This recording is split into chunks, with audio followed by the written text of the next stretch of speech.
વડોદરા શહેરના કોટા વિસ્તારમાં ગત 26 જાન્યુઆરીની મોડી રાત્રે પૂર્વ ભારતીય ક્રિકેટર જેકોબ જોસેફ માર્ટિને દારૂના નશામાં લક્ઝરી કાર બેફામ ચલાવીને અકસ્માત સર્જ્યો હતો। આ ઘટનામાં તેણે પાર્કિંગમાં ઊભેલી 3 કારને ટક્કર મારીને નુકસાન પહોંચાડ્યું હતું। કોટા પોલીસે આ મામલે ડ્રિંક એન્ડ ડ્રાઈવ તેમજ અકસ્માત અંગે અલગ અલગ ગુના નોંધીને વધુ તપાસ હાથ ધરી છે। ઉલ્લેખનીય છે કે બરોડા ક્રિકેટ એસોસિએશનની ચૂંટણીને પગલે તાજેતરમાં રોયલ અને સત્યમેવ જયતે ગ્રુપ દ્વારા પ્રેસ કોન્ફરન્સ કરવામાં આવી હતી અને તેમાં પણ બંને ગ્રુપને સપોર્ટ માટે જેકોબ માર્ટિન હાજર રહ્યો હતો।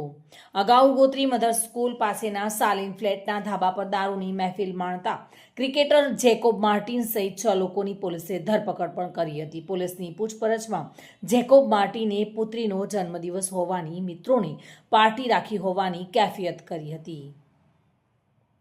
જોકે વડોદરામાં જેકોબ માર્ટિન ઝડપાયો ત્યારે લથડિયા ખાતો હતો અને આંખો પણ લાલચોળ હતી। જોકે પોલીસે તેને પગથિયા પર નીચે બેસાડેલો જોવા મળ્યો હતો।